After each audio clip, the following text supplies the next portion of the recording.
कुछ महीनों पहले आपको याद होगा कि भारतीय एम्बेसीज पर खालिस्तानियों ने हमला किया था।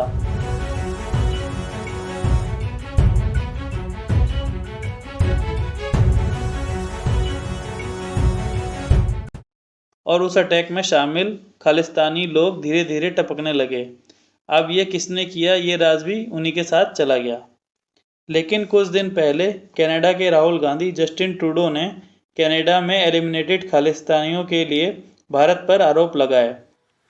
Over the past number of weeks, Canadian security agencies have been actively pursuing credible allegations of a potential link between agents of the government of India and the killing of a Canadian citizen, Hardeep Singh Nijjar. लेकिन उनके हिसाब से ये करके वो भारत की international insult करना चाहते थे, बट हुआ कुछ और। इसमें कनाडा की खुद ही बेइज्जती हो गई, जो कि भारत के लिए एक बढ़ती हुई डिप्लोमेटिक जीत है डेवलप्ड कंट्रीज में। और ये भारत ने कैसे किया, आइए जानते हैं हम इस वीडियो में। हे गाइस, मैं हूं आकाश मिश्रा और आप देख रहे हैं मोटिफैक्ट्स फ्यूजन। अगर आपको ऐसे नॉलेजेबल और वैल्यूएबल वीडियो देखने में इंटरेस्ट है तो प्लीज़ इस वीडियो को लाइक करें और चैनल को सब्सक्राइब करें। यह आपके लिए तो बिल्कुल फ्री है, बट इससे मुझे बहुत हेल्प होगी आगे और भी वीडियोस बनाने के लिए। तो आइए जानते हैं कौन है हरदीप सिंह निज्जर। हरदीप सिंह निज्जर एक खालिस्तानी हैं जो कि टेक्निकली शायद कैनेडियन सिटीजन है भी नहीं, क्योंकि वो इनलीगली 1997 में कनाडा में आया था और रिफ्यूजी स्टेटस मांगने लगा, बट गवर्नमेंट ने फेक पासपोर्ट के चलते उसे रिजेक्ट कर दिया। और फिर ठीक 11 दिन बाद उसने एक कैनेडियन औरत के साथ शादी करी जो कि उसे इस प्रोग्राम के लिए स्पॉन्सर कर रही थी। लेकिन कैनेडियन गवर्नमेंट ने इसको दोबारा से रिजेक्ट कर दिया, उस शादी को झूठा मानते हुए। तो ये हैं हरदीप सिंह निज्जर। इसे एक सिख लीडर बता रही कैनेडियन गवर्नमेंट, और इसके सिख लीडर के शब्द सुनिए इस वीडियो में। जे इंदिरा ने अटैक किया 31 अक्तूबर ਨੂੰ ਸੋਧਾ ਲਾ ਕੇ ਗੱਡੀ ਚਾੜਿਆ, ਜਿਹੜਾ ਕਮਾਂਡਰ ਬਣਿਆ ਫਿਰਦਾ ਸੀ ਜਰਨਲ ਵੈਦਿਆ, ਜਿਹਨੇ ਤਖਤ ਤੇ ਫੌਜਾਂ ਲੈ ਕੇ ਆਇਆ ਪੂਨੇ ਦੇ ਵਿੱਚ, ਉਹ ਵੀ ਗੱਡੀ ਚਾੜਿਆ।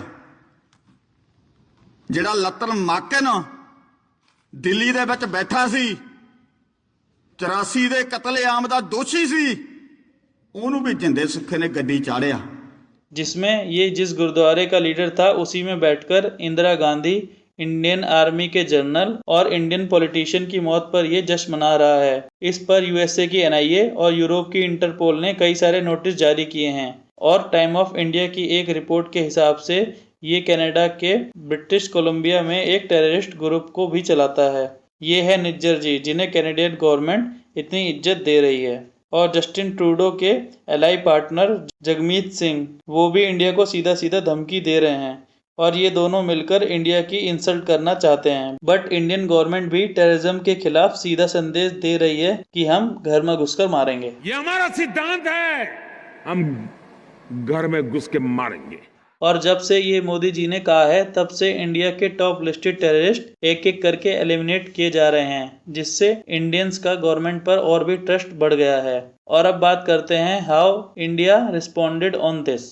सबसे पहले तो ये डिक्लेयर कर दिया गया कि ये खालिस्तानी को टपकाने में हमारा कोई लेना देना नहीं है।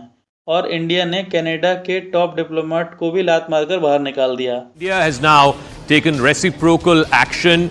A senior Canadian diplomat has been expelled by India. In fact, the High Commissioner of Canada was today summoned by the Ministry of External Affairs and informed about the decision of the government of India to expel a senior Canadian diplomat based in India. The concerned diplomat has been asked to leave India within the next 5 days. और यही नहीं, Indian Canadian singer सुख का एक बहुत बड़ा music concert होने वाला था, जिसको भी कैंसिल कर दिया गया और उसके स्पॉन्सर ने भी अपना पैसा बाहर निकाल लिया।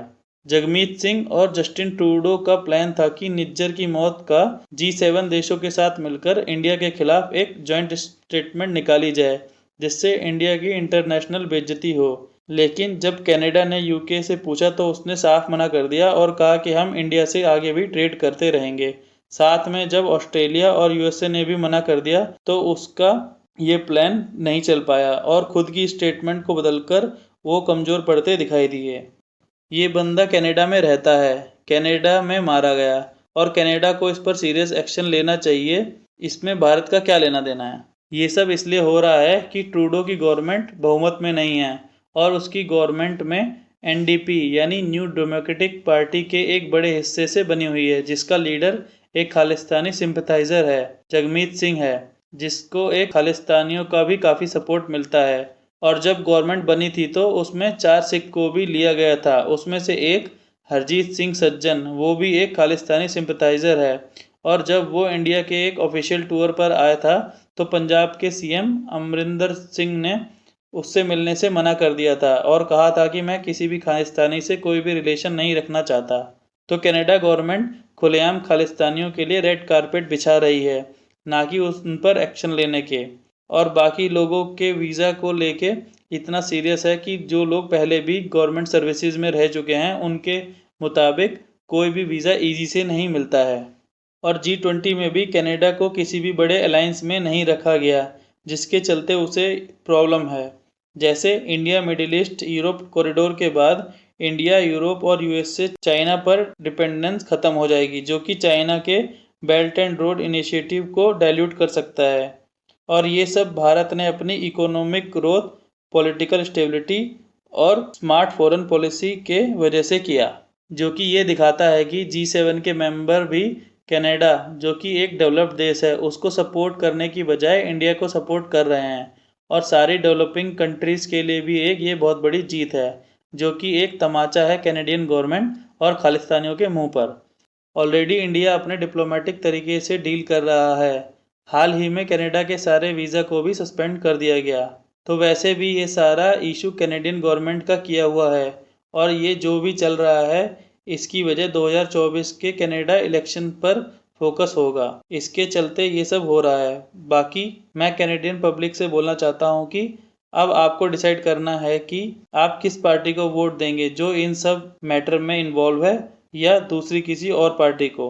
और आपको ये वीडियो कैसी लगी और इंडिया को इन सब पर और क्या कदम उठाने चाहिए, कृपया कमेंट्स में बताएं। तो मिलते हैं नेक्स्ट वीडियो में, तब तक के लिए जय हिंद।